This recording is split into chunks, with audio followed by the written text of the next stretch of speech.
अस्सलाम वालेकुम my YouTube family, कैसे हैं आप सब। उम्मीद करता हूँ आप लोग खैरियत से होंगे और फिट फाट होंगे। आज मैं कटिंग्स लगा रहा था। सर्दी जैसे कि काफ़ी ज़्यादा हो गई है और ये एक बहुत आइडियल मौसम होता है पौधों की कटिंग्स लगाने का, हार्डवुड कटिंग्स लगाने का।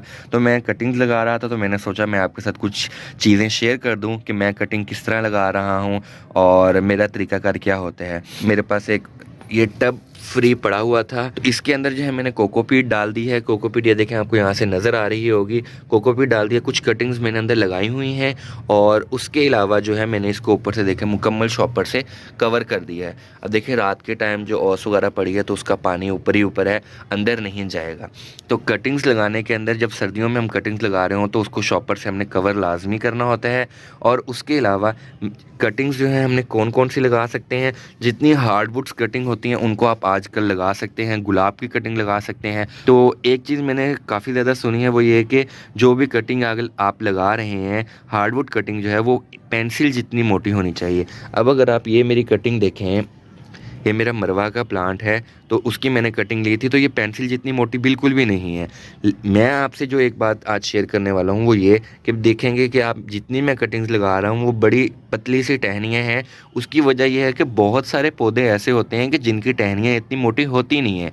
उनकी जो एक मेन टहनी होती है वो शायद पेंसिल जितनी मोटी हो जाए, लेकिन उनकी सारी टहनियाँ इतनी मोटी नहीं हो सकती। तो फिर आप क्या कटिंग लगाएंगे ही नहीं। तो उसका मैं आपको बताऊं कि आपने सिर्फ एक चीज़ का ख्याल करना है कि जो भी आप टहनी इस लगा रहे हैं, कटिंग के लिए यूज़ करना चाहते हैं, वो टहनी आपकी तकरीबन 6 माह से 8 माह पुरानी होनी चाहिए।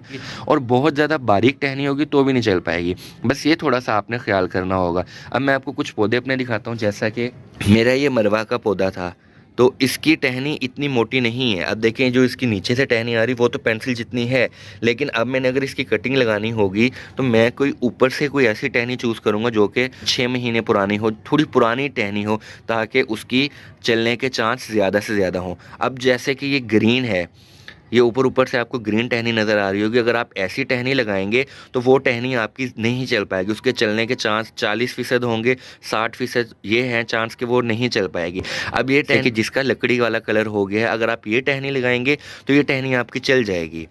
दूसरे नंबर पर मैं किस चीज़ के अंदर मैं कटिंग्स लगाऊंगा, तो मेरे पास 32 होल्स वाली जो है एक ट्रे है, सीडलिंग ट्रे से क्या कहा जाता है, लेकिन इसके अंदर कटिंग्स भी लगाई जाती हैं। इसकी गहराई जो है 2 इंच है। हाँ जी, 2 इंच गहराई इसके अंदर होती है और ये कटिंग लगाने के लिए बहुत अच्छी होती है। इसको मैं जो हूँ काट के इसके अंदर लगा रख लूँगा, क्योंकि ये बड़ी है। इसके अंदर कुछ कटिंग्स मैंने ऑलरेडी लगाई हुई हैं। तो इसके अंदर जो है मैंने कोकोपीट और मिट्टी को जो है मिक्स करके वो मैं इसके अंदर मैं मिक्सचर डालूंगा मिट्टी का, और जितनी टहनियाँ होंगी वो मैं लगा लूँगा। बस ज़्यादा से ज़्यादा कटिंग्स लगाएं ताकि आपके प्लांट्स जो हैं वो ज़्यादा से ज़्यादा मल्टीप्लाई हों, आपको गार्डनिंग करने में और ज़्यादा मज़ा आए। अगर आप खुद कटिंग्स लगाएंगे, हो सकता है कि आप 15 कटिंग्स लगाएं, जिनमें से 10 कटिंग्स चलें, 5 कटिंग्स चलें, लेकिन आपको बहुत कुछ सीखने को मिलेगा। उम्मीद करता हूँ आपको वीडियो पसंद आई होगी। फिर मिलते हैं एक नए टॉपिक के साथ। तब तक के लिए मुझे इजाज़त दीजिए। अल्लाह हाफिज़।